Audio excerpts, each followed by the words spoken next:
네, 이번 회차는 3편의 1장 대외무역법 내용 살펴보도록 하겠습니다.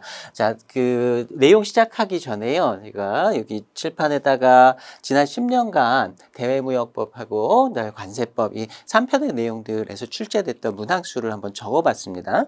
자, 이 내용들을 먼저 제가 말씀을 드리고 시작을 해야 될 것 같은데, 우리 앞에서 2편의 내용 살펴본 것과 마찬가지로 3편의 내용이 최근에는 그렇게 많이 기출이 되지 않았었습니다. 지금 노란색으로 표시된 게 대외무역법 문제고요. 파란색으로 표시된 게 관세법 문제고, 흰색으로 표시된 게 이제 외국환 거래법인데, 사실 한 문제 나왔었기 때문에 이거는 출제 범위가 아니라고 생각하셔도 됩니다. 자, 이렇게 내용 보면요. 지난 5년간 출제되었던 내용들을 보시면 출제가 되지 않았던 회차도 있고요. 출제가 됐는데 많이 출제가 안 되고 2문제 정도가 최대치로 보시면 되겠습니다. 그래서 그냥 산술적으로 생각했을 때 한 회차당 한 문제 정도 분량으로 출제가 되었다라고 생각할 수 있고요. 그 이전으로 조금 더 넓혀본다 하더라도 그전에는 약간 조금 더 출제되었던 문항수가 많아 보이긴 합니다만 전체적으로 큰 차이는 없어요. 관세법을 보시면 지난 5년간 출제되었던 문제 수가 그리 많지 않다는 걸 아실 수 있습니다. 그 이전 내용을 보더라도요. 관세법에서 출제되었던 비중이 뭐 4문제 정도 출제된 적도 있었지만 출제되지 않았던 회차도 있었고요. 최근에 관세법 쪽에서는 출제 문항수가 더 많이 줄어들었다라는 걸 보실 수가 있습니다. 그래서 우리가 상시 시험으로 전환되기 전에 이 이전에는 사실 3편의 내용과 4편의 내용에서 출제가 그렇게 많이 되지 않았었기 때문에 거의 그냥 뭐 훑어만 보고 넘어가는 정도로만 준비를 하셔도 크게 문제가 되지 않았어요. 당락에는 뭐 크게 영향을 미치지 않는 그런 내용들이었는데, 이게 상시 시험으로 변경이 되면서 이제 이쪽에서 얼마나 많은 문제들이 출제가 될지 출제 비중에 대해서는 발표된 것이 없기 때문에 정확히 알기는 어렵습니다. 그런데 전체적으로 봤을 때 한 문제 정도 과목별로, 그러니까 대무역법과 관세법만 봤을 때 각 한 문제 정도 많으면 2문제 뭐 이 정도가 출제될 것이다. 그래서 뭐 출제되지 않을 수도 있겠지만 최대치로 2문제 정도에서 한 4문제 정도가 출제될 수 있을 것이다라고 생각하시면 될 것 같아요. 그래서 그 정도의 비중을 가지고 우리가 공부 시간을 좀 할당하도록 하고요. 수업에서도 대외무역법과 관세법의 내용을 각각 한 회차씩 이렇게 할당을 해서 내용을 살펴보도록 하겠습니다. 물론 교재의 내용은 한 회차에 살펴보기에는 양이 좀 많습니다. 그래서 그 내용들을 좀 시험에 출제되는 것들 위주로 좀 짧게 중요한 부분들만 좀 체크하면서 넘어가도록 하겠습니다. 이렇게 문항수가 출제되는 경우다라고 하면 아주 기본적인 내용에서 출제가 되는 것, 그러니까 일반적으로 생각했을 땐 출제 비중이 많지 않으면 그 중에서 가장 쉬운 내용들, 기본적으로 알고 있어야 되는 내용들에서 문제가 출제될 것이다 생각을 할 수가 있는데요. 사실은 출제된 문제들을 살펴보면 그렇지 않은 경우들도 있었어요.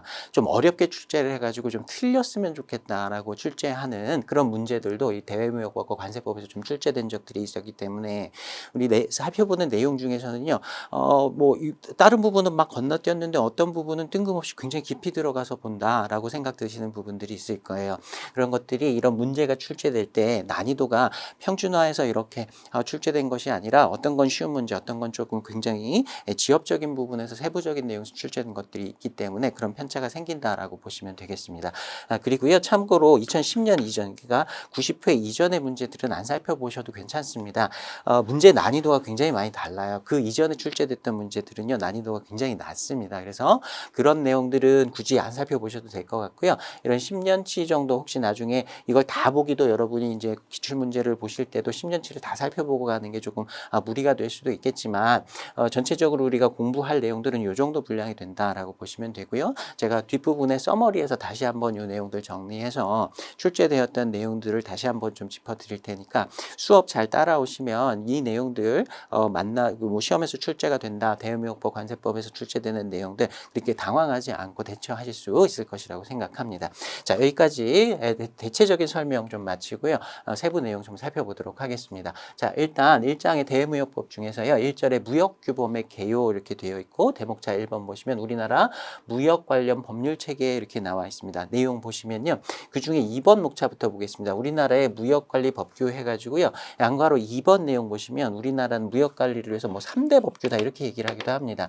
대외무역법, 관세법, 그리고 외국환 거래법 이렇게 체계를 가지고 있다라고 얘기합니다. 우리가 여태까지 공부할 때는요, 국제무역과 관련된, 그래서 무역협약이라든가 규칙이라든가 아니면 상관행이라든가 이런 이론들을 공부를 했었는데요.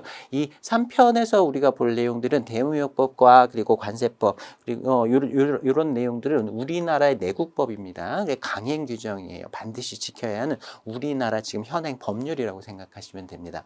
그래서 우리가 이제 시험에서는 대외무역법하고 이제 관세법의 내용을 살펴볼 텐데요.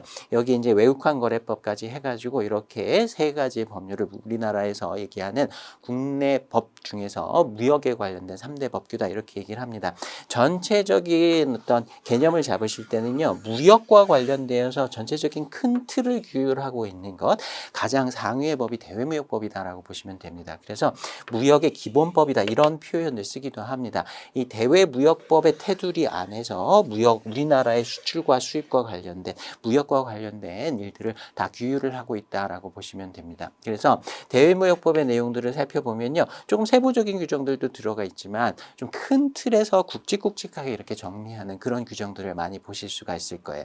자, 큰 틀에서 이렇게 대외무역법으로 큰 울타리 정도를 쳐두었다라고 보시면 되겠고요. 그 중에서 대외무역법이 모든 내용을 다 관장할 수는 없어요. 그래서 세부적인 내용 중에서 관세법 쪽에서 주로 다루고 있는 것은 뭐냐면 물품입니다. 물품을 외국에 수출하는 과정 또는 수입하는 과정에서 지켜야 할 법률, 이런 것들은 다 관세법에다 몰아놓았다고 생각하시면 됩니다.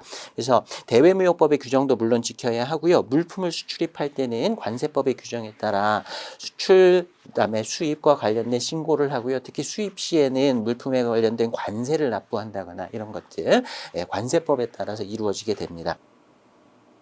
외국환거래법에서는요, 외국으로 대금을 지급하고 외국에서 대금을 수령하는 것과 관련된 규정들, 돈과 관련된 규정들은 외국환거래법에서 자세한 내용을 규정하고 있다라고 보시면 되겠습니다. 자, 다시 정리하면 대외무역법이 큰 틀을 규정을 하고 있고, 그중에 물품의 수출입에 관해서는 관세법, 그리고 대금을 주고받는 업무에 대해서는, 일들에 대해서는 외국환거래법으로 규정을 하고 있다.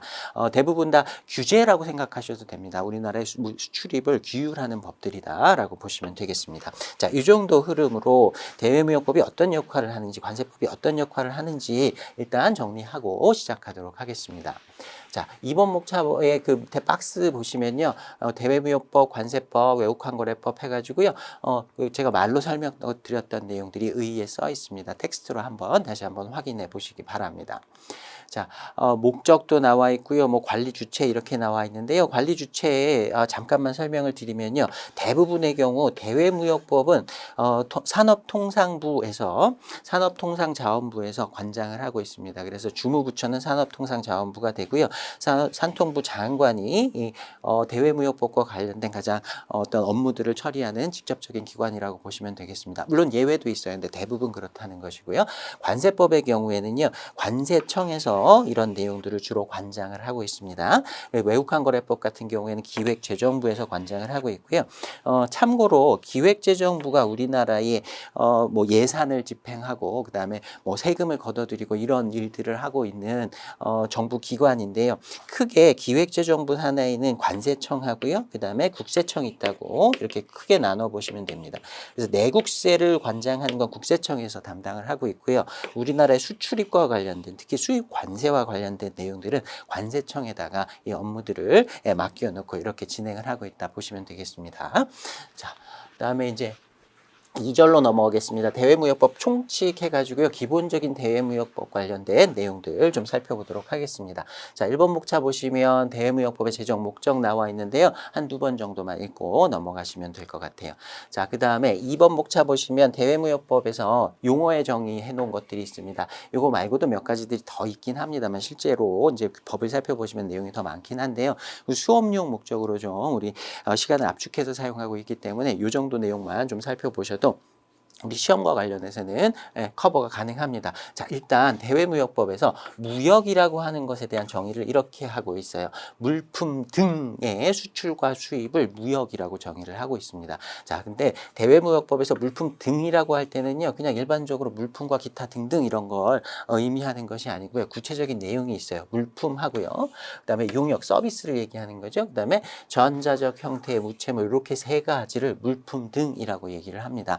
그래서 대외무역법에서는요, 수출입의 대상을 형태가 있는 물품뿐만이 아니라 용역, 서비스라든가 전자의 형태 무채물까지 다 포함시켜서 관장을 하고 있다라고 보시면 되겠습니다. 자, 용역이라고 하는 건 뭐 컨설팅 서비스를 제공한다든가 아니면 그런 컨설팅 서비스를 외국에서부터 받는다거나 아니면 지식재산권과 관련된 내용들, 지식재산권과 관련된 권리를 사고 판다든가 남에게 빌려준다거나 빌려 쓴다거나 이런 것들과 관련된 내용들이 용역의 무역에 속하는 것이고요. 전자적 형태의 무채물이라고 하는 건 소프트웨어, 컴퓨터 소프트웨어라든가 요새 뭐 앱 같은 것도 있을 수 있겠죠. 영상물이라든가 음악과 관련된, 그러니까 전자적 형태로 되어 있고 형태는 없죠. 자, 이런 것들이 전자적 형태의 무채물에 속한다라고 보시면 되겠습니다. 자, 대외무역법에서 물품 등이라 함은 물품뿐만 아니라 용역과 그다음에 전자적 형태의 무채물까지 포함하는 개념이다.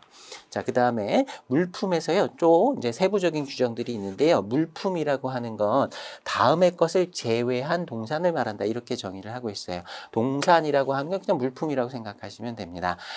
다음의 걸 제외한데요. 근데 세 가지가 나와 있는데요. 외국환거래법에서 정하는 지급수단, 그다음에 증권, 그다음에 채권을 화채화한 서류 이렇게 나와 있는데요. 외국환거래법의 규정은 생각 안 하셔도 되고요. 일반적인 물품만을 대외무역법에서 물품으로 규정을 하고 있고 지급수단, 돈 주고받기 위해서 사용하는 것들 뭐 한번 읽어보시면 될 것 같아요. 아, 이런 것들은 물품의 범위에서 제외되는구나. 증권이나 채권 같은 이런 것들도 일반적인 물품에서는 제외하는구나 정도 봐두시면 되겠습니다. 자, 그 다음에 무역거래자라고 하는 용어를 사용을 하고 있는데요. 이것도 한번 읽어보시면 되겠습니다. 세부적인 내용에서 문제가 출제된 적은 없었지만 무역거래자라는 용어가 대외무역법에 정의가 되어 있고 이런 의미로 사용되고 있다라는 것 정도는 봐두셔야 됩니다. 중간중간에 무역거래자라는 표현이 나올 수 있으니까 무슨 말인지는 알아야 되겠죠. 자, 그 다음에 정부 간 수출계약이라고 하는 계약 형태가 대외무역법에 정의가 되어 있습니다. 여기서 이제 문제가 출제된 적이 있었는데요. 오해하시면 안 되는 게 이름만 보면 정부 간의 수출 계약이다. 그러니까 정부끼리 물품을 수출입하는 계약이다라고 생각하실 수 있는데 사실 그렇진 않아요. 정부 간 수출 계약이라고 하는 건요. 외국 정부에 계약을 체결할 때 외국 정부하고 계약을 체결하는데요. 우리나라 정부가 계약을 체결하는 게 아니라 정부 간 수출 계약 전담 기관이라고 하는 기관을 설정을 해놨습니다. 세 번째 땡땡이 보시면 우리나라는 코트라 대한무역투자진흥공사 코트라를 많이 들어보셨죠. 그 코트라를 이 정부 간 수출 계약의 전담 기관으로 설정을 해놓고요. 코트라가 국내 기업이 외국 정부와 계약을 맺을 때 코트라가 중간에 나서 가지고요. 그 업무들을 그런 계약들을 연결시켜 주는 개념이다라고 생각하시면 되겠습니다. 그래서 두 번째 내용 보시면 정부 간 수출 계약과 관련해서 우리나라의 정부는 경제적인 이익 손실을 부담하지 않습니다. 당사자가 아니에요. 우리나라 정부는. 그리고 세 번째 내용 다시 한번 읽어보시고요. 네 번째 보시면 이 코트라 정부 간 수출 계약의 전담 기관은 당사자로서의 지위를 수행하기도 하고요. 아니면 그 실제로 외국 정부의 물품을 공급하는 그 우리나라 기업을 대신해서 하기도 하고 같이 이렇게 계약을 체결하기도 합니다. 그리고 외국 정부의 구매 요구 사항을 이행할 국내 기업을 추천하는 역할을 하고 있습니다. 자, 이 세부적인 내용이 시험에 출제가 된 적이 있었기 때문에 여기는 좀 표시를 해두시기 바랍니다. 바로 문제 한번 보겠습니다. 97회 74번 문제인데요. 대외무역법에서 무역거래의 객체로 규정하고 있는 사례가 아닌 것은, 그래서 방금 봤듯이 대외무역법에서는 무역의 객체를 물품 등 물품, 용역, 그리고 전자적 형태의 무채물 이렇게 세 가지로 나눈다라고 했었죠. 자, 1번 보시면 국내 기업이 미국 기업에 스마트폰 프로그램을 수출했다. 이거 전자적 형태의 무채물에 해당하는 내용이고요. 두 번째 보시면 국내 기업이 일본 기업에 반도체 직접 회로의 배치 설계권을 유상 양도했다. 이건 용역에 속하는 내용입니다. 자, 세 번째 보시면요. 우리나라 국내 기업이 미국 기업의 주식을 매입한다. 자, 물품 중에서는 이 주식과 같은 증권, 채권 이런 것들은 제외한다 그랬었죠. 그래서 주식은 제외가 되게 되고요. 네 번째 보시면 국내 기업이 영국 컨설팅사의 경영자문, 컨설팅 서비스를 받은 거죠. 이것도 용역의 형태다라고 보시면 되겠습니다. 자, 그래서 3번이 답이 되고요. 물품 중에서 증권 같은 거, 채권이 제외된다라는 것들 기억해 보시면 되겠습니다. 자, 그 다음에 3번 목차 보겠습니다. 무역에 관한 제한 등 특별조치라고 되어 있는데요. 대외무역법에서 다음에 해당하는 경우에 산통부 장관이 물품의 수출 수입을 제한하거나 또는 금지를 할 수 있는 규정을 두고 있습니다.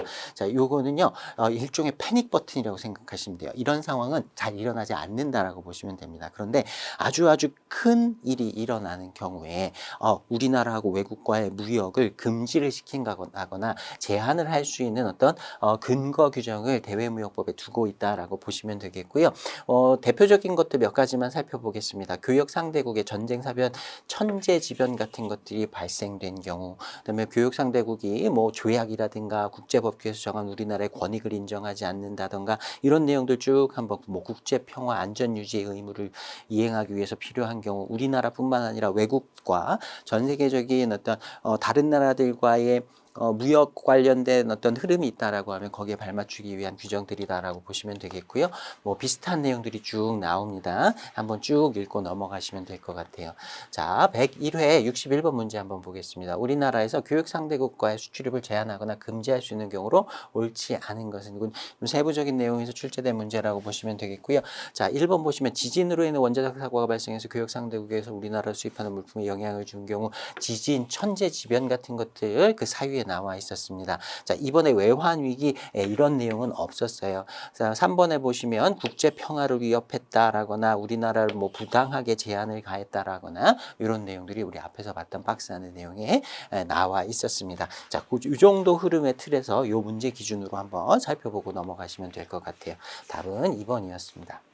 자, 이제 대목차 2번 보시면요. 특정 거래 형태의 수출이 이렇게 나와 있고요. 1번 목차의 개요 보시면 산통부 장관이 물품 등의 수출 또는 수입이 원활하게 이루어질 수 있도록 대통령령으로 정하는 물품 등의 수출입 거래를 인정할 수 있다 이렇게 해놨는데요. 특정 거래 형태라고 하는 건 일반적으로 잘 많이 사용되지 않는 약간 특수한 거래, 수출입 거래들이 있을 수 있습니다. 자, 이런 것들 특별한 규정을 두지 않고 그냥 일반적인 물품하고 똑같이 놔두면 나중에 뭐 법 규정을 적용한다든가 제재를 제한을 가한다든가 이런 것들이 좀 어려워질 수 있어요. 그래서 특별한 형태의 거래들을 특정 형태의 거래다라고 별도로 지정을 해놓고 따로 관리를 하고 있다 생각하시면 되겠습니다. 자, 2번 목차 보시면 특정 거래 형태의 유형 이렇게 되어 있고요. 그 박스 안에 내용들을 한 번 정도만 읽어보시면 좋겠습니다. 자, 요 내용들을 살펴보시면 이게 일반적인 그냥 형태의 물품 수출입, 물품 등의 수출입과 달리 약간 복잡한 형태의 거래. 딱 보고서 이게 거래 형태가 어떻게 되는 건지 한눈에 딱 파악하기가 어려운 거래들을 의미하는구나라는 정도의 느낌 받고 특정 거래 형태라고 하는 것에 어떤 개념 정도 잡아보시면 되겠고요. 3번 목차 보시면 특정 거래 형태 수출입의 종류 이렇게 나와 있는데 이 부분은 이 용어들을 좀 기억을 해 두셔야 됩니다. 대외무역법에서 정해놓고 있는 특정 거래 형태의 자, 정의들입니다. 위탁 판매 수출하고요. 위탁 판매 수출과 수입 두 가지를 규정을 해놓고 있습니다. 우리 위탁 판매라는 개념은 앞에서도 공부를 했었습니다. 위탁 판매 수출부터 보면요, 우리나라 기준으로 하는 거예요. 물품 등을 무환으로 수출한다. 환거래 없이, 그러니까 물품 등을 이동시킬 때 외국으로 수출할 때는 돈 받고 보내주는 게 아니죠. 그냥 맡겨놓는 거였습니다. 그러니까 물품이 최초로 외국으로 이동할 때는 환거래가 없이 이동을 하는 것이죠. 그래서 무환으로 수출해서 해당 물품이 판매된 범위 안에서 물품의 대금을 결제하는, 나중에 물품 팔리면 거기서 수수료 비용 제외하고 그 위탁자에게 다시 대금을 송금하는 그런 거래였었죠. 자, 그게 위탁 판매 수출 이렇게 돼 있고요. 수입의 경우는 우리나라 기준으로 했을 때 위탁 판매를 하기 위해서 물품을 수입한 경우라고, 반대의 경우라고 생각하시면 되겠습니다. 자, 그 다음에 위탁 가공 무역과 수탁 가공 무역, 가공 무역인데요. 위탁 가공 무역은 우리나라 입장에선 외국에다가 원재료를 보내가지고 그걸 좀 가공을 해달라, 맡기는 형태의 무역을 얘기하는 거고요.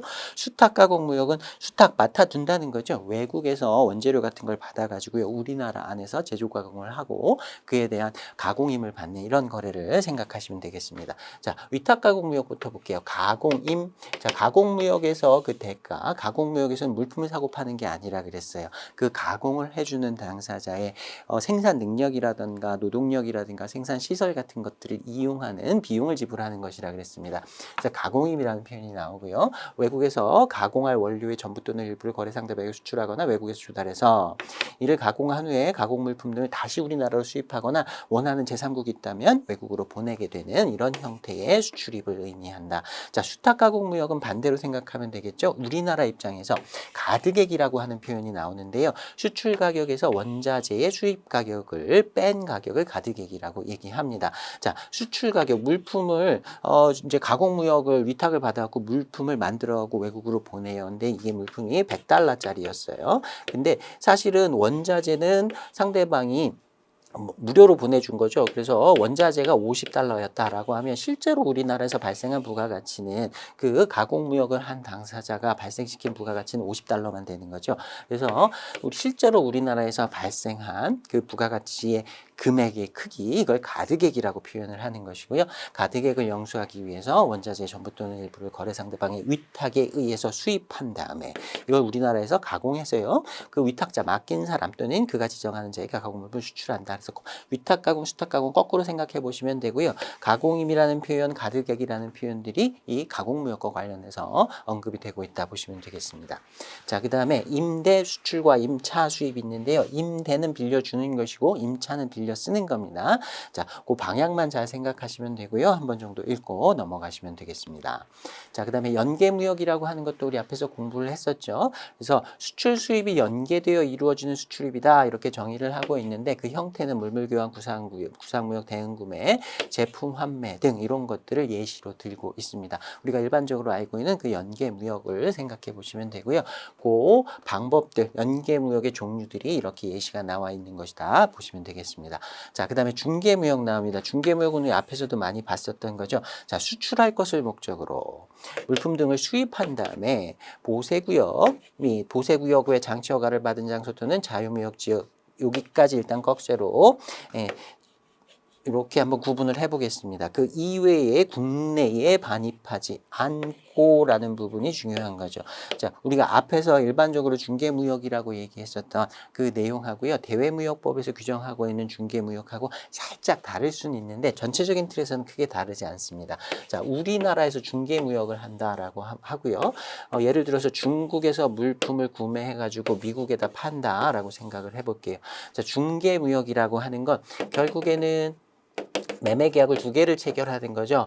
미국에다가는 물품을 우리나라 입장에서는 판매하는 계약을 체결하고 중국으로부터는 물품을 구매하는 계약을 체결하는 거예요. 그래서 여기서는 수출할 것을 목적으로라고 한 게 요 이제 외국에다 판매하는 요 행위를 수출할 것을 목적으로라고 정의를 하고 있는 거고요.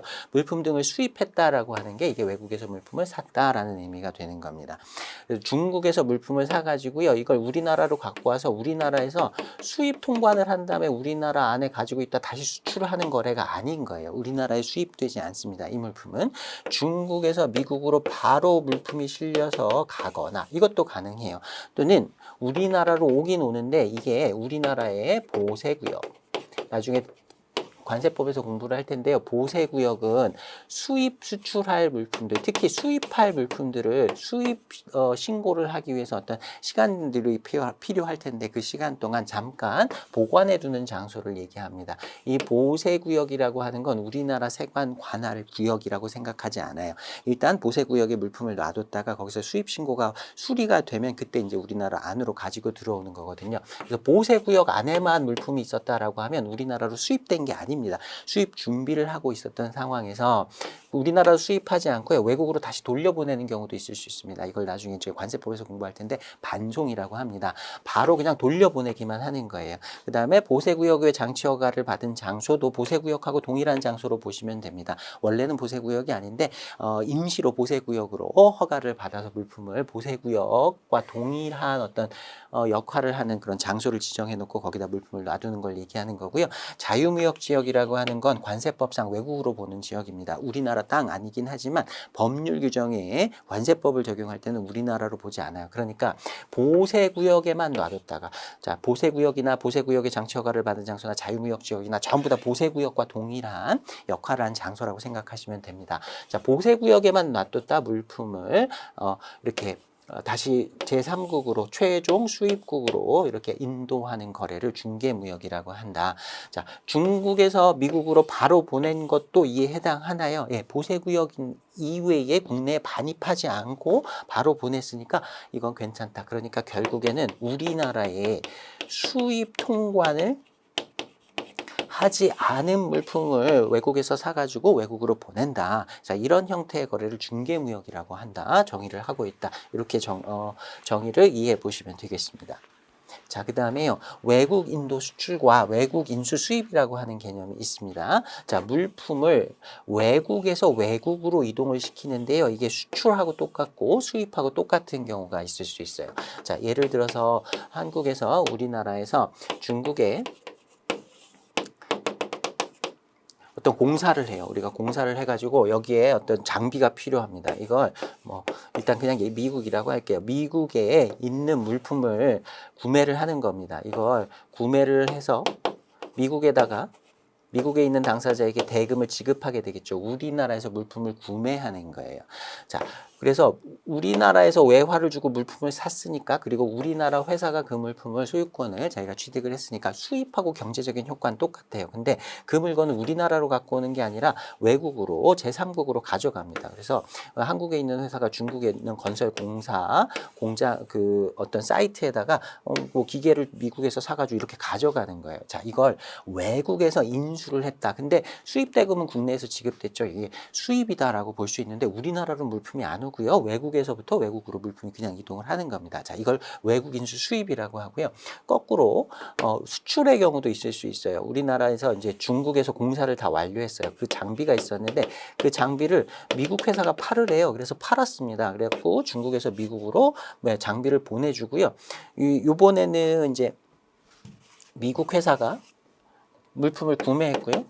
우리나라에서 대금을 받았습니다. 그러니까 수출한 것과 똑같죠. 수출한 것과 똑같은 효과가 나오는데 물품은 우리나라에서 수출되지 않았어요. 외국에 있던 물품이 외국으로 그냥 이동을 했습니다. 자, 외국인도 수출하고 중개무역하고 뭐가 다르냐. 중개무역의 경우에는요. 이 물품을 팔기 위해서 물품을 구매해서 보내는 거고요. 외국인도 수출은 이미 내 물건이에요. 이미 내 물건이 외국에 있는데 그 물건을 외국에다 돈 받고 판 겁니다. 그래서 수출하고 똑같은데 우리나라를 물품이 실제로 거치진 않아요. 그래서 외국인도 수출이나 외국인 수입 둘 다 우리나라 땅을 거치지 않고 물품은 외국에서 외국으로 이동을 하지만 그 대금은 우리나라에서 지급이 되거나 우리나라에서 대금을 받는 경우라고 보시면 되겠습니다. 영수라고 하는 말은요. 수령이라는 말하고 똑같아요. 받는다라는 의미가 됩니다. 자, 두 개 구분해 보시면 되겠고요. 무환 수출입이다라고 하는 건 환거래가 일어나지 않는 대금 거래가 일어나지 않는 돈 거래가 일어나지 않는 수출입을 무환 수출입이다라고 얘기를 합니다. 자, 무상하고 무한은 조금 달라요. 조금 뭐 여기까지 아실 필요는 없는데요. 무상이라고 하는 건 대가가 없다라는 뜻이고요. 무환은 환거래가 없다는 뜻이에요. 환거래가 없는 무환 수출입의 경우는 무상 수출입인 경우도 있을 수 있지만 무상이 아니라 유상인데 무환인 경우도 있을 수는 있습니다. 뭐 물물 교환 같은 걸 한다. 물건과 물건을 맞바꾸는 수출입을 한다라고 하면 그때는 대가는 있죠. 물건과 물건을 바꿨으니까 그 매매 계약의 대가는 받기는 하는데 그걸 환거래 돈으로 받는 건 아니에요. 그러니까 그런 경우에는 이제 무한 수출입인데 유상일 수도 있고 무한일 수도 이렇게 그 케이스가 나누어진다라고 보시면 됩니다. 그래서 중요한 건 무한이라는 말하고 무상이라는 말은 다른 말이다라는 것 정도 이해해 두시면 좋겠습니다. 자, 문제 한번 볼게요. 115회 67번 문제인데요. 대외무역법상의 특정 거래 형태에 관한 설명으로 옳지 않은 것을 물었습니다. 자, 위탁 판매의 거래예요. 수출자가 물품의 소유권을 수입자에게 이전하지 않는 거죠. 일단 맡겨놓는 거예요. 그렇게 수출을 한 다음에 판매된 범위 내에서만 대금을 수령한다. 영수한다. 제 맞는 표현이고요. 자, 2번 보시면 외국 인수 수입이에요. 외국으로 물품을 사서 이제 수입하는 것과 동일하게 우리나라에서 대금을 외국에다 지급을 하긴 했는데 우리나라로 물품 갖고 오는 건 아니라 그랬어요. 자, 물품을 외국에서 조달했다. 그래서 외국의 사업 현장에서 인수하고 외국에서 바로 물품을 인수를 하는 겁니다. 그 대금은 근데 국내에서 대금을 외국으로 지급하는 거예요. 수출의 형태와 똑같은 경제적 효과가 나오지만 물품은 우리나라를 거치지 않은 경우입니다. 자, 그 다음에 3번 보시면 중개무역의 경우 수수료를 대가로 물품과 선적 서류가 최초 수출자에게서 최종 수입자에게 직접 인도된 된다라고 돼 있는데요. 수수료를 대가로 하는 게 아니죠. 판매 차익을 얻기 위해서 중개무역을 하는 것이고요. 그리고 서류가 최초 수출자로부터 최종 수입자에게 직접 인도되는 건 아니죠. 이렇게 받아가지고 우리나라의 중개무역자가 서류를 받아가지고 최종 수입자에게 이렇게 서류를 인도하는 이런 형태가 나타나게 되죠. 3번의 내용이 틀렸고요. 4번 보시면 위탁 가공무역입니다. 맡기는 거였어요. 가공무역 해달라고 위탁 맡기는 무역입니다. 자, 가공임을 지급하는 조건으로 가공 후 국내 재수입 또는 제3국에 판매하는 수출입 거래다. 앞에서 나온 정의들 다시 한번 확인하시면서 용어들을 익혀보시기 바랍니다. 다른 부분과 비교했을 때 상대적으로 특정 거래 형태와 관련된 이 용어의 정의를 물어보는 문제는 좀 많이 출제가 될 수 있습니다. 출제 비중이 다른 부분보다 조금 높으니까요. 세부적인 우리가 지금 같이 살펴봤던 교재에서 살펴봤던 정도는 꼭 잘 익혀두시기 바랍니다. 자, 그 다음에 이제 대목차 3번으로 넘어가겠습니다. 수출입 거래되어 있고요. 1번 목차의 수출입의 정의 이렇게 나와 있는데요. 사실은 실무상으로 보면 이제 수출입의 정의와 관련된 내용이 더 중요할 텐데 우리 시험에서는 이 부분에서 출제된 적이 없었어요. 그래서 여러분이 그냥 혼자서 한번 읽어보고 이렇게 개념 파악하고 넘어가시면 좋겠고요. 수출입 실적과 관련된 내용이 시험에 출제가 좀 되었습니다. 그러니까 수험용으로는 이 2번 목차 수출입 실적과 관련된 내용을 조금 더 자세히 봐두셔야 됩니다. 자, 양괄호 1번의 수출 실적 인정 범위 이렇게 나와 있는데요. 텍스트가 쭉 나와 있습니다. 한 2번 정도 반복해서 여러분 읽어봐 주시면 좋겠고요. 우리 수업에서는 그 밑에 나와 있는 표를 가지고 좀 정리를 해보도록 하겠습니다. 자, 양괄호 2번 보시면요. 수출 실적의 인정 금액, 인정 시점 확인 및 증명 발급 기간 관련된 시험 문제가 몇 번 출제가 됐었습니다. 자, 동그라미 1번 보면요. 원칙입니다. 수출 실적 어떤 회사가 우리나라 회사가 수출을 얼만큼 했느냐 그 금액을 수출 실적이라고 하고요. 수출 실적을 가지고 나중에 뭐 금융 지원을 해준다든가 어떤 혜택을 준다든가 하는데 기준으로 사용을 하고 있습니다. 자, 그 수출 실적을 어떻게 얼만큼을 인정받을 수 있는지 시점은 언제인지 그 확인은 어떤 기관에서 확인을 해주고 있는지 정리해 보시면 되는데요. 자, 밑에 박스 보시면 원칙적으로는요. 수출 통관액 우리나라에서 물품 수출하기 위해서 수출 신고를 했을 때 수출 신고를 할 때도 이 물품이 얼마짜리입니다 라고 수출 신고서에다 가격을 기재합니다. 그 가격을 얘기하는 거예요.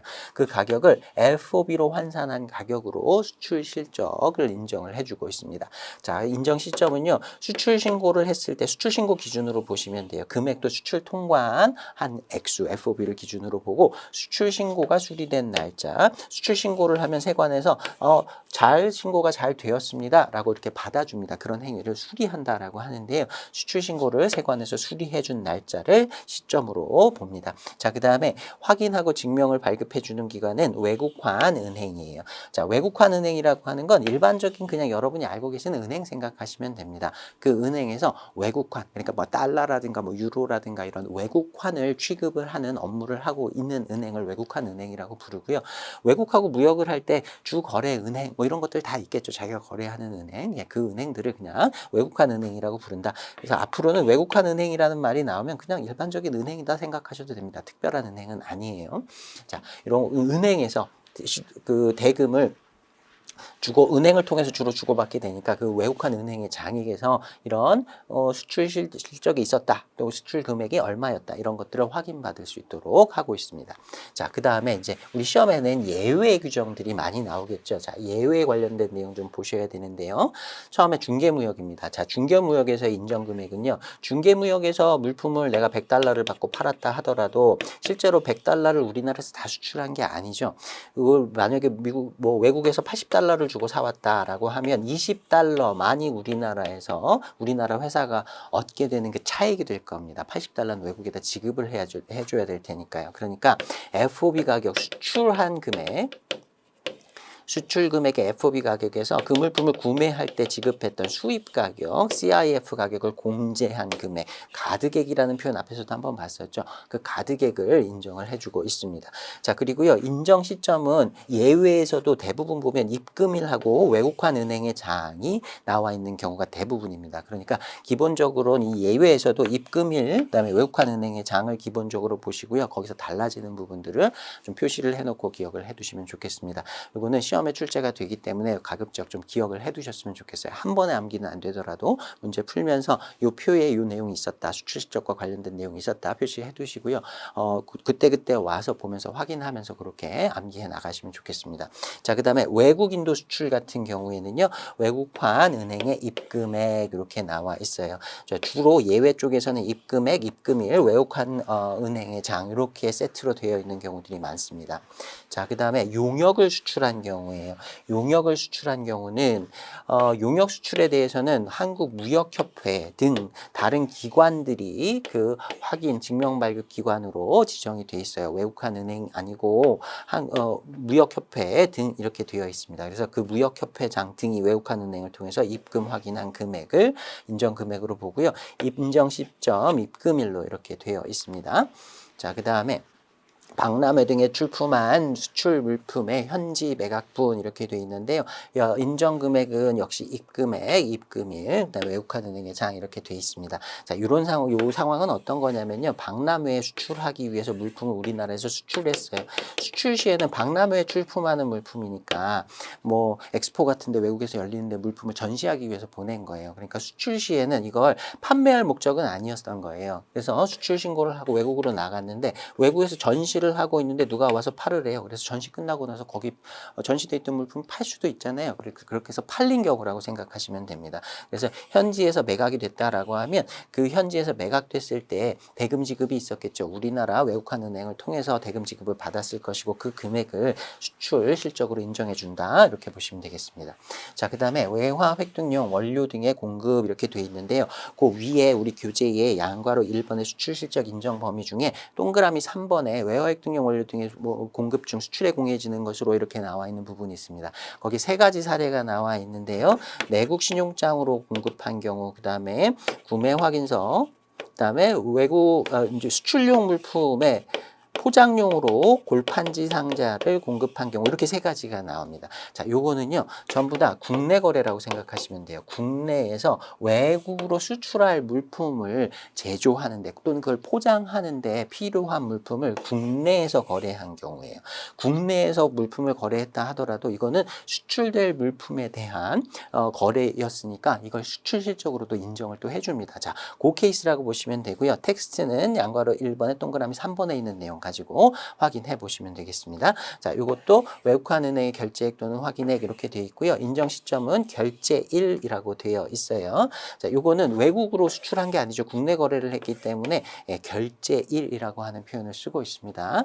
수출 신고 수리일이 아니고요. 자, 그다음에 기관은 외국환 은행 이렇게 되어 있고요. 자, 그다음에 외국인으로부터 대금 영수하고 물품의 국내 공급. 그러니까 외국인한테 물품을 팔았는데요. 그 사람이 그 외국인이 나한테 외국으로 물품 건네주지 말고 내가 정해주는 다른 사람에게 우리나라에 있는 다른 사람에게 건네주어라 하는 경우가 있을 수 있어요. 자, 이런 경우는 외국환 은행의 입금액, 입금일, 그다음에 무역협회장 이렇게 되어 있는 거 확인해 보시면 되겠습니다. 자, 예외적인 내용들을 중점적으로 좀 살펴봐 주시고요. 자, 그다음에 수입 실적은 수출 실적보다는 조금 더 간단합니다. 자, 수입 실적은요 인정 범위는 수입 중에서 유상 돈 주고 수입한 그 수입의 금액을 인정 범위로 해주고 있고요. 무상은 안 됩니다. 수출도 기본적으로는 유상이어야 돼요. 자, 그다음에 인정 금액은 수입 통관액인데요. CIF 가격을 기준으로 합니다. 수출은 FOB 기준, 수입은 CIF 기준으로 한다라는 걸 보실 수 있고요.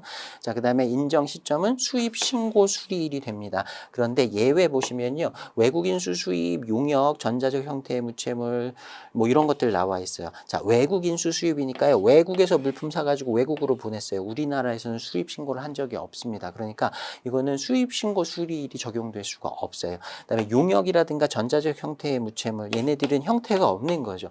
형태가 없는 물품들은 관세법상 수출입 신고를 아예 안 합니다. 그래서 이것도 역시 수입 신고 수리일이라고 하는 개념을 적용할 수가 없습니다. 자, 그래서 예외로 나와 있다라는 정도로 이해해 주시면 되겠습니다. 자, 문제 보겠습니다. 106회 73번 문제인데요. 수출입 실적의 인정 금액으로 옳지 않은 것을 물었습니다. 자, 1번 보시면 수출 실적은 FOB 가격 기준으로 한다. 수입 실적은 CIF 가격 기준으로 한다라고 했어요. 2번 보시면 중개무역의 수출 실적은 수출 금액에서 수입 금액을 공제한 가득액이다. 100달러 주고 물품을 팔았더라도 수입할 때 원래 물품 80달러 주고 사왔다라고 하면 실제로 얻은 금액은 이익은 20달러니까 그 가득액 요 금액만을 수출 실적으로 인정해 준다 그랬어요.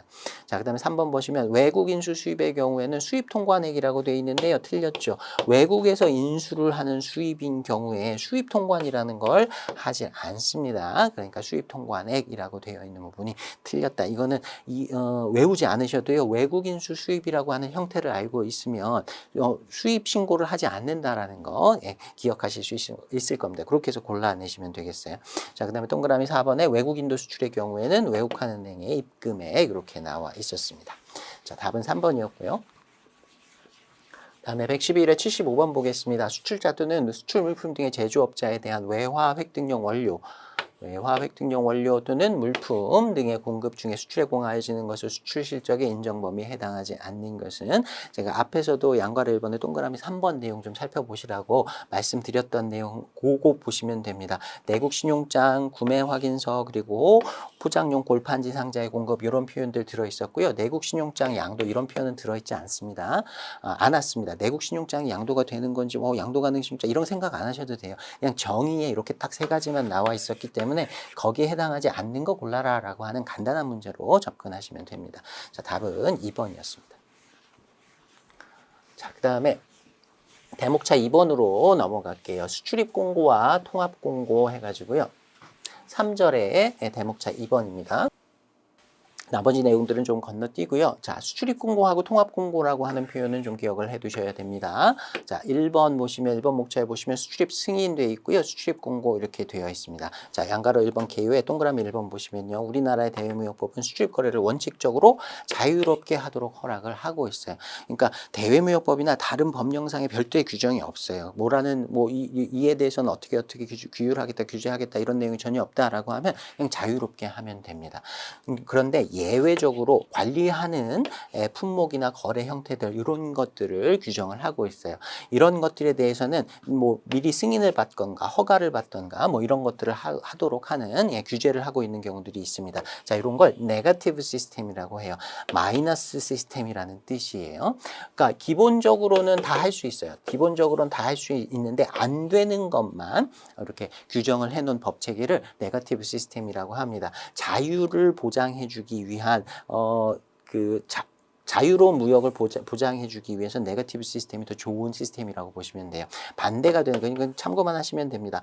포지티브 시스템이라고 얘기하는데요. 이거는 법률에 써 있는 것만 거래를 할 수 있는 케이스예요. 그러니까 여기 써 있는 물건만 할 수 있고 그 이외의 형태들은 거래를 못하는 이런 형태의 규제를 포지티브라고 합니다. 그러니까 무역을 하는 이 사람 입장에서는 네거티브 시스템이 훨씬 더 규제가 적은 것이다라고 보시면 되고요. 대외무역법도 기본적으로는 자유로운 무역을 보장해 주는 걸 원칙으로 하고 있습니다. 자, 동그라미 2번 보시면요. 이렇게 네거티브 시스템으로 일정한 규제를 가하도록 하는 경우가 있는데 그런 경우에 이제 수출입 승인을 받도록 하는 수출입 승인 제도를 시행을 하고 있습니다. 이건 예외적으로 원칙적으로는 자유지만 예외적으로 제한하는 품목에 대해서 관계기관장에게 승인을 먼저 받도록 하고 그렇게 승인을 받고 나서 수출입을 할 수 있도록 이렇게 하고 있습니다. 자, 그렇게 그 제한을 하는 물품들을 공고해 놓은 공고를 수출입 공고라고 부릅니다. 자, 수출입 공고는 우리나라 수출입 품목을 관리하기 위한 기본 공고 체계다라고 얘기를 하고요. 나머지 내용 잘 모르셔도 되는데 수출입 공고는 기본적으로 대외무역법이 산업통상자원부 장관이 부서라 그랬어요. 산통부에서 직접 공고를 한 공고를 수출입 공고라고 얘기합니다. 자, 그 다음에 양괄호 2번 보시면요. 승인 대상 이렇게 되어 있는데요. 동그라미 1번의 내용 한 번 정도만 훑고 넘어가시면 돼요. 동그라미 2번 보시면요. 다만 중개무역, 외국인 수수입, 외국인도 수출, 선용품은 승인을 요하지 않는다 이렇게 되어 있는데 이거 조금 깊은 내용이긴 한데 여기서 시험이 출제가 된 적이 있었습니다. 자, 중개무역하고요. 외국인 수수입, 외국인도 수출 수출의 공통점은 뭐냐면 우리나라를 거치지 않아요. 외국에서부터 외국으로 물품이 이동이 됩니다. 중개무역 같은 경우에도 우리나라에는 수입이 되진 않는다 그랬어요. 외국에서 외국으로 직접 물품이 이동하거나 우리나라의 물품이 이제 그 우리나라를 거친다 하더라도 보세 구역에만 있고 수입은 되지 않는다 그랬어요. 그러니까 우리나라 안에서 사용되는 물품이 아닌 거예요. 우리나라 땅을 거치지 않기 때문에 이런 승인의 예외 대상으로 두었다라고 보시면 되고요. 선용품이라고 하는 건 배에서 사용하는 물품을 얘기하는 겁니다. 이것도 우리나라 땅 안에서 사용되는 물품이 아니기 때문에 외국간을 다니는 무역선 같은 선박 안에서 사용될 물품들이기 때문에 이런 규제를 적용하지 않는다라는 정도로 묶어두시면 암기하지 않으셔도 골라내실 수가 있을 겁니다. 자, 그 다음에 양가로 5번 보시면요. 승인의 변경 이렇게 나와 있는데 좀 깊은 내용인데 여기서 시험 문제가 한번 출제된 적이 있었어요. 그래서 승인을 받고 나서 승인받은 내용에 변경이 있다라고 하면 변경 승인이라는 걸 또 받아야 되는데 이런 사유에 해당하는 경우에 변경 승인을 받아라 이렇게 해놓고 있습니다. 좀 깊은 내용에서 출제가 한 번 정도 한 번 됐었는데 이것만 좀 기억을 해두시기 바랍니다. 물품의 수량이랑 가격, 그 다음에 수출입의 당사자, 계약의 당사자와 관련된 변경 사항들은 변경 승인의 대상이 된다. 이렇게 기억을 해두시면 좋겠습니다. 자, 그 다음에 2번 목차 보시면 통합 공고라고 나와 있어요. 우리 앞에서 수출입 공고라는 거 봤었죠? 수출입 공고가 기본 공고고, 요거는 산통부에서 직접 산업통상자원부에서 직접 공고를 한 내용이라 그랬어요. 근데 산업통상자원부에서 모든 물품을 다 규율할 수는 없습니다. 그 물품에 따라서 그 주무부처들이 다 따로 있어요. 관계행정기관의 장이 다 따로 있을 수 있습니다. 예를 들면 뭐 생수 같은 걸 수입한다, 화장품을 수입한다, 전자제품을 수입한다, 이런 것들이 다 주무부처가 있을 수 있어요. 자, 그런 부처들에서 우리가 관장하는 이런 물품을 수입할 때는 또는 수출할 때는 어떤 절차를 따라야 한다라고 별도로 수출 수입 요령이라고 하는데요. 요거를 제정할 수 있어요. 자, 이렇게 산통부 이외에 이렇게 적어두시면 편할 거예요. 산통부 이외의 관계행정기관의 장이 수출입 요령을 제정하는 경우가 있을 수 있다. 자, 근데 이런 관계행정기관의 장 그리고 관련된 법령이 한 50여 개의 법령이 있을 수 있습니다.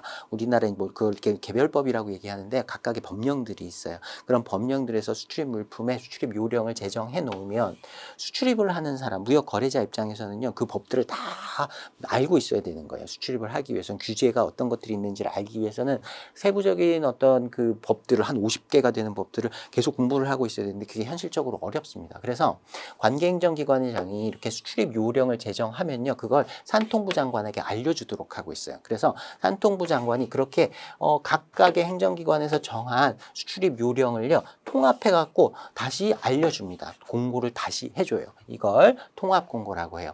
산통부 장관이 공고하긴 하지만 산통부 장관이 정한 내용은 아니에요.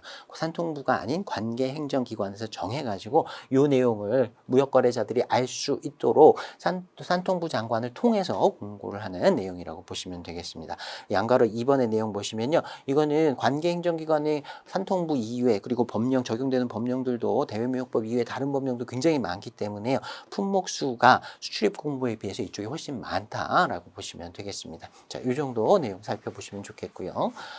문제 한번 보겠습니다. 103회 63번 문제인데요. 대외무역법상 수출입 승인을 받은 자가 승인받은 사항을 변경하고자 하는 경우 변경 승인을 받아야 하는 사항, 앞에서 제가 말씀드렸었죠. 좀 세부적인 내용인데 나온 적이 있었다고요. 요거는 단순 암기로 보고 넘어가시면 되겠습니다. 규격은 없었습니다. 수량하고 가격 그리고 당사자 이렇게 세 개가 있었어요.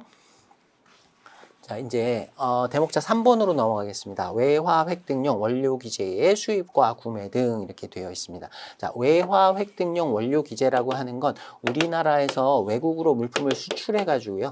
수출하고 나면 이제 외화를 얻을 거 아니에요. 네, 수출하기 위한 원료의 수입을 하는 것 또는 그걸 구매하는 것, 특히 국내에서 수출할 물품의 원재료로서 또는 수출할 물품의 완제품을 구매하는 경우에 적용되는 규정이라고 보시면 되겠습니다. 자, 1번 목차 보시면 개요해가지고요. 양괄호 1번 보시면 우리 앞에서 수출입을 뭐 금지한다든가 승인 대상 물품 등 뭐 이런 것들 기본 공고인 수출입 공고라든가 뭐 이런 것들 우리 살펴봤었습니다. 자, 그런 제한들이 있는데요. 그 외화 획득용 원료 기재에 대해서는요, 그런 제한을 적용하지 않을 수 있도록 그 제한을 좀 풀어주는 예외 규정을 두고 있습니다. 이거 어차피 외국으로 수출할 물품을 만들기 위한 것이니까 이런 규제를 좀 적용하는 걸 느슨하게 해주는 거예요. 자, 그래서 양가로 2번 내용까지 그렇게 그런 그 틀에서 한번 이해하고 읽어보시면 되겠고요. 2번 목차 보시면요. 외화 획득의 범위 이렇게 되어 있습니다. 자, 수출입 제한 또는 금지 규정을 적용하지 않고 이런 외화 획득용 원료 기재에 대해서는 좀 느슨하게 법 규정을 적용해 준다 그랬어요. 그 대신에 실제로 외화를 획득해야 됩니다. 예, 수출을 하든지 실제로 수출한 것과 동일한 효과가 나는 외화를 획득하도록 이렇게 되어 있어요. 그래서 외화 획득의 방법이 이렇게 그 박스 밑에 나와 있는데요. 한두 번 정도만 읽어봐 주시면 좋겠습니다. 여기서도 이제 시험 문제가 출제가 된 적은 있는데요. 이게 헷갈리시면 안 되는 게 수출 실적의 인정 범위라고 나와 있었던 내용 있죠. 요거하고 외화 획득의 범위는 다릅니다. 두 개가 겹치는 부분도 있고요. 다른 부분도 있어요. 두 개가 동일하지 않다. 두 개가 다르다라는 거 좀 인식을 하고 가시면 좋겠습니다. 밑에 합격자의 팁까지 한번 좀 읽어봐 주시고요. 4번 목차 내용 보겠습니다. 자, 구매 확인서의 발급 등 이렇게 되어 있는데요. 국내에서 외화 획득용 원료 기재 물품 등을 구매하는 경우에 구매 확인서를 사용하기도 하고 내국 신용장을 사용하기도 합니다. 국내에서 물품을 A라는 사람으로부터 내가 물품을 구매를 했어요. 국내에서 구매를 했지만 이 물품을 외국으로 수출할 거예요. A 입장에서는요, 국내에서 물품을 팔았지만 이게 수출될 물품이거나 또는 수출될 물품의 원재료로 사용이 되는 겁니다. 그러면 이 A한테도 나도 수출에 일조를 했잖아. 나도 수출하는데 도움을 줬잖아. 그러니까 나한테도 수출 실적을 인정해 준다거나 어떤 수출과 관련된 혜택을 줘야 하지 않을까. 그걸 주기 위해서 국내 거래를 했을 때 국내에서 수출용 물품을 만드는 데 들어간 물품 등을 거래했다라는 증거로서 구매 확인서라든가 내국 신용장 이런 것들을 사용한다라고 보시면 되겠습니다. 자, 양거를 1번부터 볼게요. 대외무역법상 정의인데요. 구매 확인서랑 물품 등을 외화 획득용 원료, 외화 획득용 용역, 외화 획득용 전자적 형태의 무채물 또는 물품으로 사용하기 위해서 국내에서 구매하려는 경우 외국환 은행회장 또는 산통부 장관이 지정한 전자무역 기반 사업자라고 하는 뭐 KT넷이라고 하는 회사가 대표적인 회사인데요. 내국 신용장에 준해서 발급하는 증서를 말한다. 자, B라는 사람이 이거 내가 수출용으로 외화 획득용 원료 기재로 구매했습니다 라는 걸 증명해 줄 때는 내국 신용장을 사용하면 돼요. 근데 내국 신용장은 모든 당사자들이 모든 거래에서 다 활용할 수 있지는 않습니다. 좀 제한이 있어요. 그런 경우에 내국 신용장을 사용하지 못하는 경우에는 그 대신 구매 확인서를 이렇게 발급해서 A라는 사람이 수출할 물품의 원재료로서 또는 그 물품으로서 외화 획득용 원료 기재로 공급을 했다라는 걸 증명받고 혜택을 받을 수 있도록 이렇게 하고 있습니다. 구매 확인서는 내국 신용장과 달리 발급하는데 어떤 제한이 없어요. 누구나 다 어떤 거래든지 다 발급을 받을 수 있기 때문에 조금 내국 신용장보다는 주로 구매 확인서가 더 많이 사용된다라고 보시면 되겠습니다. 자, 양가로 3번 보시면요. 이 둘을 비교하는 내용이 나와요. 구매 확인서하고 내국 신용장의 비교 이렇게 돼 있는데요. 자, 구매 확인서하고 내국 신용장은 둘 다 동일한 목적으로 사용을 해요. 수출하는 물품에 대해서 주어지는 혜택, 이걸 보기 위해서 대표적인 게 부가가치세법상의 영세율을 적용해 줍니다. 수출 물품에 대해서는요, 부가가치세를 면제를 해줘요. 면제를 해줄 때 영세율, 영해세율, 보통이 아니라 부가가치세는 단일세율이에요. 10%의 부가가치세를 부과를 하는데 수출 물품에 대해서는 0%를 부과를 해줍니다. 자, 면세하고 조금 다른 개념이긴 해요. 이거는 이제 부가가치세법 내용까지 좀 얘기를 해야 되기 때문에 좀 복잡하지만 면세를 해주는 사람에게 주는 혜택보다 영세율을 적용해 주는 혜택이 훨씬 더 큽니다. 환급을 나중에 받을 수가 있기 때문에 구매한 금액에 대한 부가가치세를 환급을 받을 수 있기 때문에 영세율 쪽이 더 강력한 혜택입니다. 자, 영세율을 적용해 준다라거나 각종 무역 관련된 혜택들을 받을 수 있다라는 점에서는 동일합니다. 유사합니다. 근데 차이점도 있어요. 자, 박스 안에 내용 보시면 표의 내용 보시면요. 근거 법령부터가 다릅니다. 구매 확인서는 지금 우리가 공부를 하고 있는 대외무역법에 기반을 두고 있어요.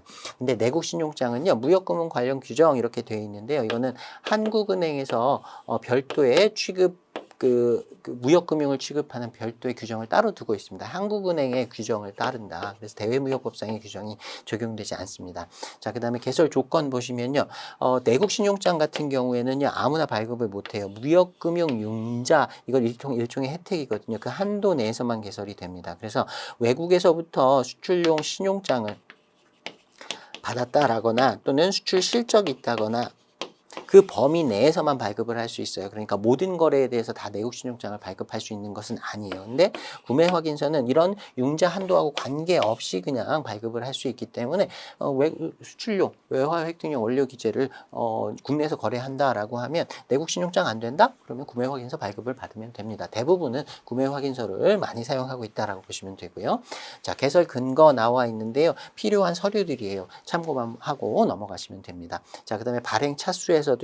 구매 확인서, 내국 신용장 둘 다 제한이 없습니다. 뭐 A라는 사람, B라는 사람, C라는 사람 여러 사람을 거쳐서 국내 거래가 이루어진 경우 구매 확인서도 1차, 2차, 3차 이런 식으로 계속 발행 차수에 제한 없이 여러 번 발급될 수 있고요. 내국 신용장도 역시 제한이 없다 보시면 되겠습니다.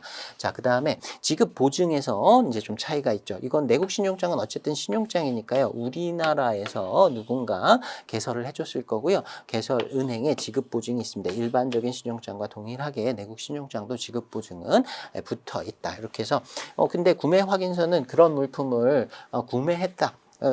국내에서 거래했다라는 확인만을 하는 것이지 이건 대금 지급의 보증하고는 전혀 관련이 없어요. 자, 그런 차이점들이 있습니다.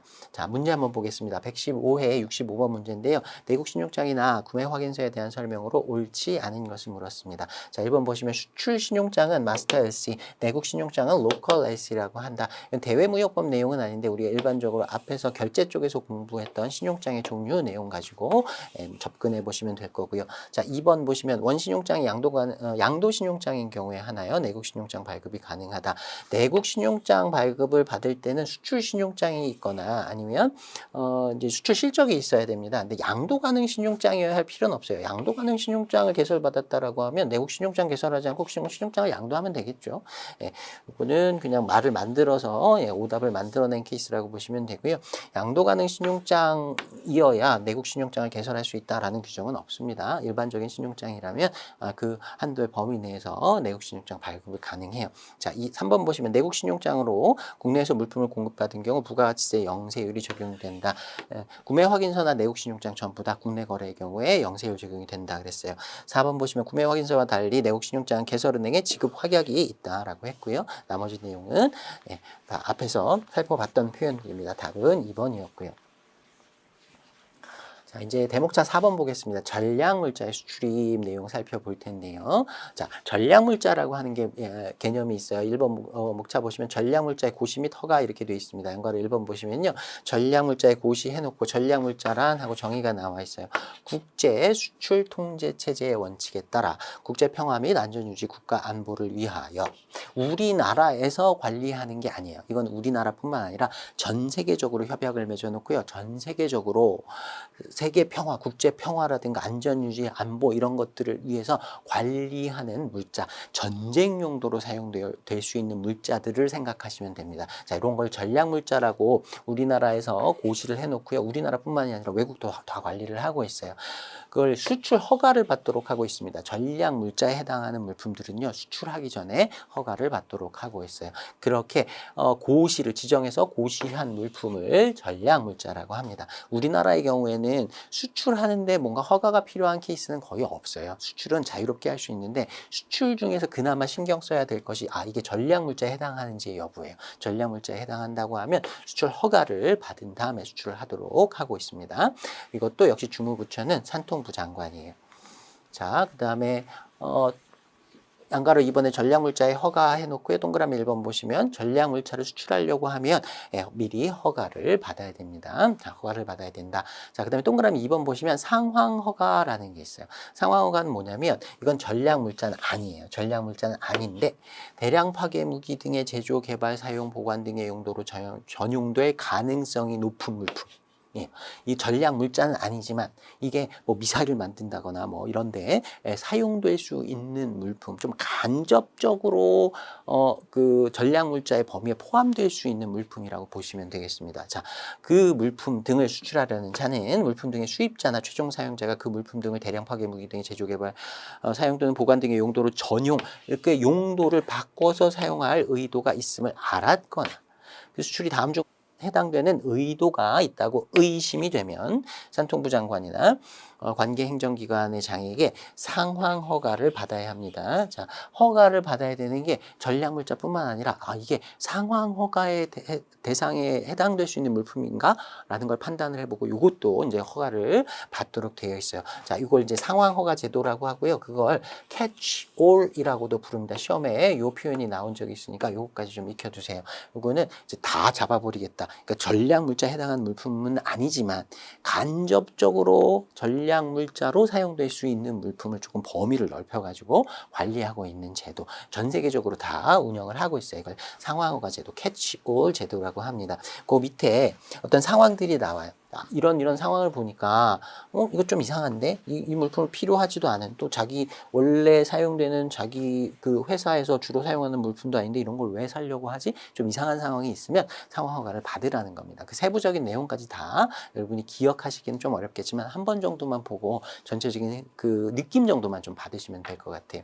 자, 그다음에 동그라미 4번에 보시면요, 수출 허가나 상황 허가를 면제받을 수 있는 사유가 있습니다. 자, 보시면 제외 공간에서 사용한다거나 해외 파견하는 군대에서 사용한다거나 뭐 외교 사절이 사용한다거나 뭐 선박 항공기 안전 운항을 위해서 긴급하게 수리용으로 필요하다거나 뭐 이런 정도의 케이스, 이런 경우에는 당연히 이걸 허가 없이도 보내줄 수 있겠구나라는 정도만 익혀두시면 될 것 같아요.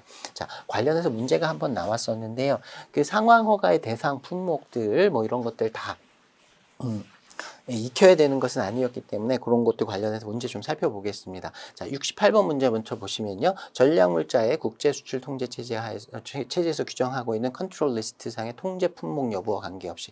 그래서 통제 품목이라고 하는 게 조금 말을 꼬아놨는데요. 전략물자를 얘기하는 겁니다.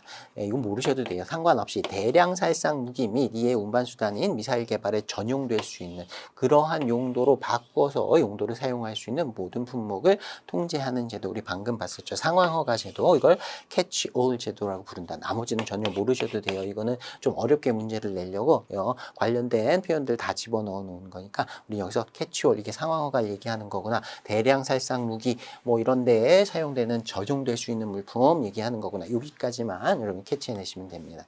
자, 그 다음에 101회 59번 문제인데요. 전략물자 상황 허가를 받아야 할 경우가 아닌 것은 되어 있는데 나머지 내용들 여러분 다 암기하시기는 조금 어려워요. 근데 예외 사항 중에서는 기억이 나기가 쉬운 것들이 있었어요.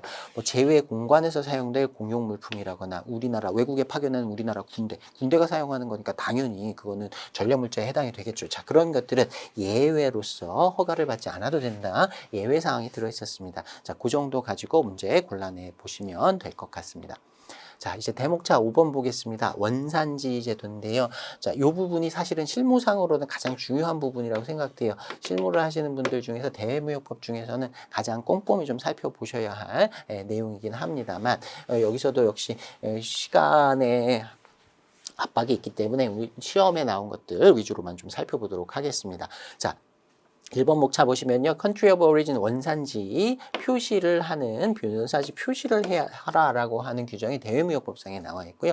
양과로 1번에 보시면 원산지 표시의 원칙 이렇게 되어 있습니다. 자, 산통부 장관이 공고한 원산지 표시 대상 물품을 수입하려는 자는 다음의 방법에 따라 해당 물품의 원산지를 표시해야 된다. 원산지를 표시하는 방법이 이렇게 나와 있고요. 이거 한두 번 정도 읽어보고 넘어가시면 돼요. 근데 시험에서는 이 내용이 나왔었어요. 모든 물품에 대해서 우리나라에서는 원산지 표시를 하라라고 해놓았냐? 그건 아니에요. 모든 물품이 원산지 표시 대상은 아니고요.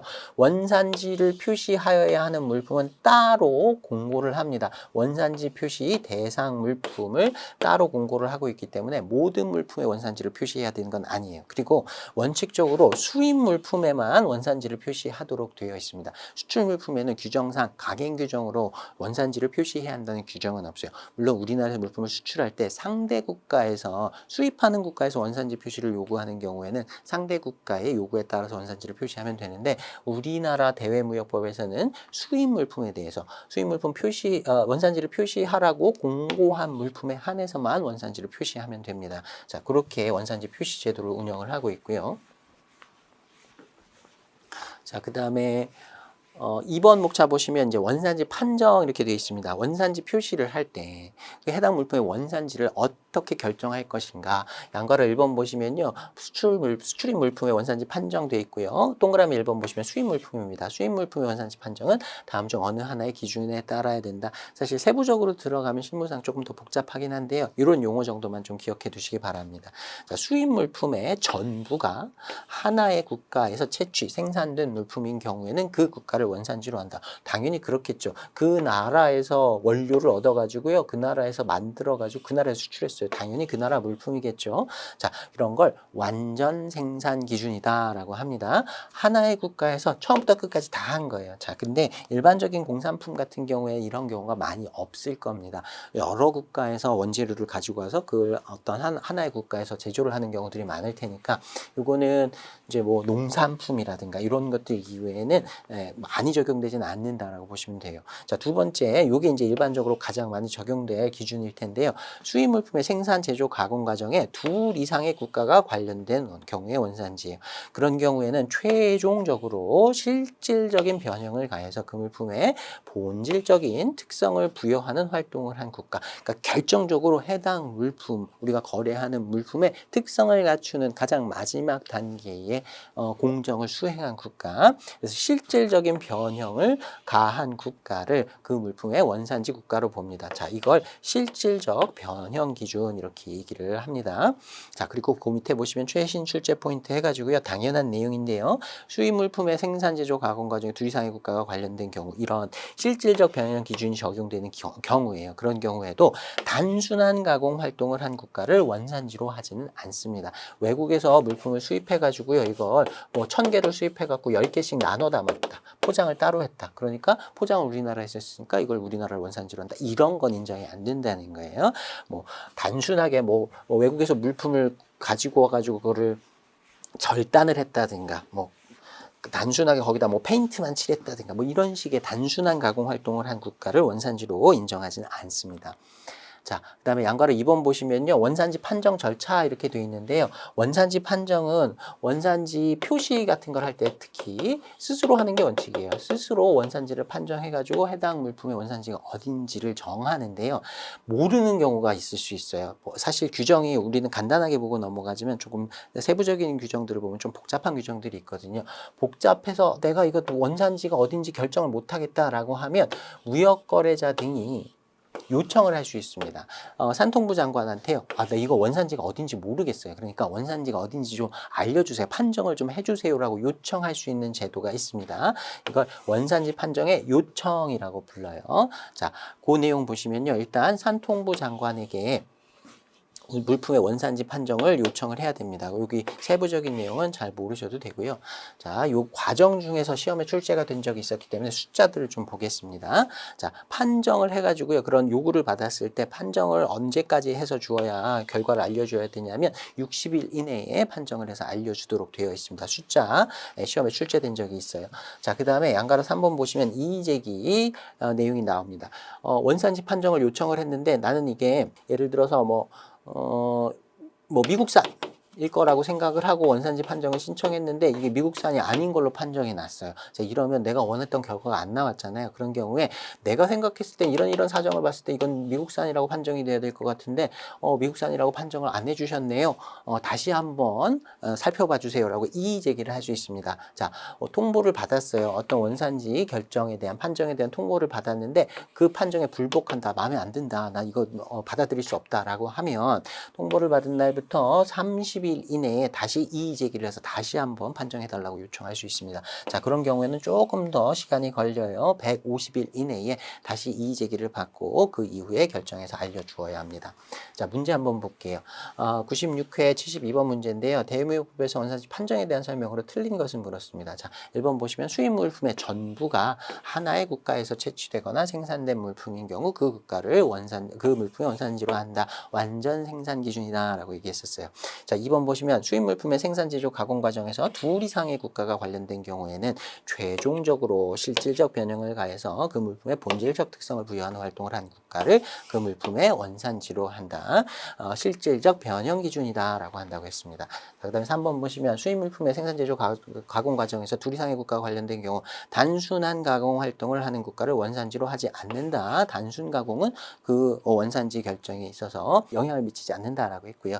자, 4번 보시면 산통부 장관이 수출되는 수입 물품의 원산지 판정을 요청받은 경우 15일 이내 원산지를 판정해서 결과를 통지해야 된다. 15일이 아니라 60일이었죠. 예, 숫자 가지고 문제가 나온 적이 있었다 그랬어요. 한 문제 더 있습니다. 자, 55번 보시면요. 대외무역법상 원산지 판정에 대한 설명으로 옳은 것을 물었어요. 자, 1번 보시면 수입 물품의 생산, 제조, 가공 과정에 둘 이상의 국가가 관련된 경우 단순한 가공 활동을 한 국가를 원산지로 하지 않는다라고 했고요.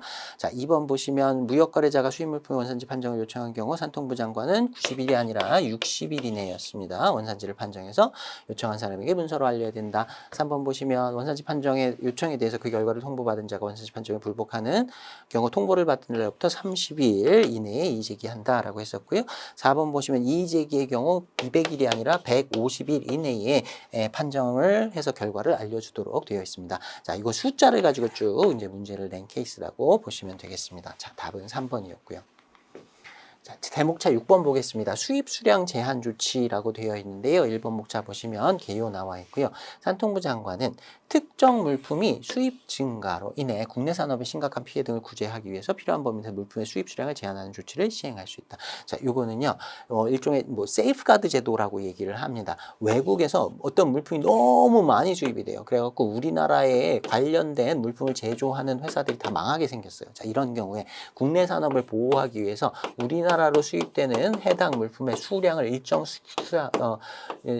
한도로 이렇게 제한을 해가지고 수입을 하지 못하도록 이렇게 그 수량까지는 수입을 할 수 있지만 그 한도를 넘은 수량에 대해서는 수입을 못하도록 하는 이런 제도를 수입 수량 제한 조치라고 합니다. 자, 2번 목차 보시면 수입 수량 제한 조치 해가지고요. 양가로 1번 보시면 기준 수량 되어 있어요.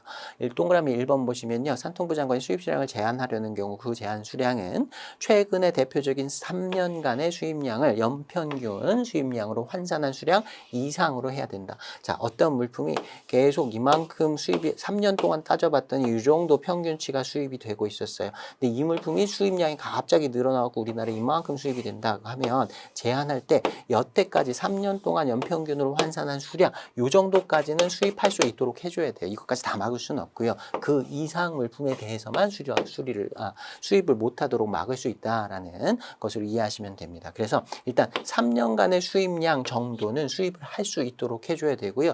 그 수량 이상으로 이것보다 조금 더 여기까지 수입해도 돼. 그러니까 수입량은 여태까지 수입했던 3년간의 평균보다는 좀 많게 수입할 수 있도록 해주고 그 이상을 제한하도록 한다라는 규정으로 보시면 되겠습니다. 동그라미 2번의 내용도 한번 읽어보시면 되고요. 양괄호 2번 보시면 적용 시기 및 기간 이렇게 돼 있어요. 동그라미 2번 보시면요. 수입 수량 제한 조치의 적용 기간은 4년을 원칙적으로는 4년을 기준으로 합니다. 자, 그 다음에 양괄호 3번 보시면 연장을 하는 경우가 있을 수 있습니다. 자, 동그라미 1번 보시면요. 무역위원회라고 하는 그 단체 이름이 나와요. 이거는 수입 수량 제한 조치를 처음에 시행할 때도 마찬가지고요. 적용 연장을 할 때도 마찬가지고 다 무역위원회가 건의를 하고 관장을 한다라고 보시면 됩니다. 그래서 수입 수량 제한 조치와 관련된 기관에는 무역위원회라는 곳이 있다라는 것 정도 봐주시면 되겠고요. 동그라미 2번 내용 보시면 적용 기간을 연장하려고 하는데 4년을 넘을 수 없다 그랬어요. 근데 4년을 추가해서 또 연장을 하려고 한다고 하면 수입 수량 제한 조치의 적용 기간과 그다음에 긴급 관세, 이건 관세법에서 긴급관세라고 하는 게 있는데요. 잠정 긴급관세도 긴급관세 한 종류입니다. 부과기간, 그 연장기간을 전부 합산한 기간이 8년을 넘어서는 안 된다. 자, 연장한 기간 하고요. 관세법상 긴급관세. 관세법상 긴급관세도요. 외국에서 뭐 어떤 물품의 특정 물품의 수입이 너무 많이 되는 경우 제한하기 위한 그런 조치로서 사용되는 관세율입니다. 자, 관세법에서는요. 어떤 일정 수량 이상으로 물품이 많이 수입이 된다 그러면 관세율을 확 높여버려요. 그래갖고 수입이 되지 못하도록 이렇게 간접적으로 막고요. 대외무역법에서는 아예 수량으로 일정 수량 이상은 수입할 수가 없다. 이렇게 수량으로 양쪽으로 막는 거예요. 그래서 취지는 사실 동일합니다. 관세법상의 긴급관세를 부과하는 조치, 그 다음에 대외무역법상의 수입 수량 제한 조치는 목적은 동일하기 때문에 두 개를 합했을 때 8년 이렇게 너무 또 길게 하면 안 된다. 여기에서 긴급관세라고 하는 것이 나오는 이유가 그렇습니다. 자, 여러분 숫자 좀 기억해 주시면 좋겠습니다. 기본적으로 4년인데 연장한다 하더라도 8년을 넘어갈 수는 없다. 자, 여기까지 해서 대외무역법 관련된 내용 시험에 출제되는 것들 중심으로 쭉 한번 살펴봤습니다. 짧은 시간 내에 내용들을 살펴보다 보니까 조금 빨리빨리 진행을 했었는데요. 지금 우리가 살펴본 정도의 내용, 그 정도의 내용만 충분히 여러분이 잘 습득을 해 두신다면 문제에서 크게 어려움이 없을 겁니다. 자, 여기까지 해서 이번 회차 마무리하도록 하겠습니다. 수고 많으셨습니다.